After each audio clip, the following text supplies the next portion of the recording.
Hello everyone, good evening. My dear respected teacher, also my brother and sister, also my lovely friends. Take my cordial love from the core of my heart. And salam, assalamu alaikum wa rahmatullahi wa barakatuh. This is our farewell day. It is very emotional day for me.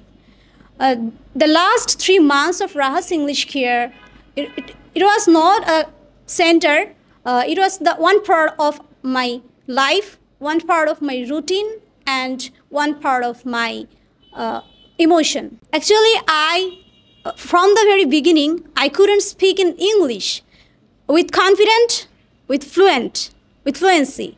So now I can speak in English in front of some peoples. So I'm very happy.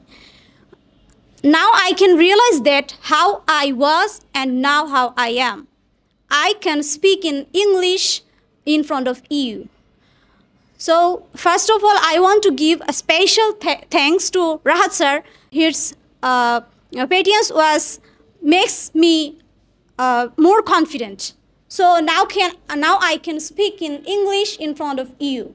And I want to give special thanks to my friends. Sometimes we study with another and we laugh with another. So I am very happy.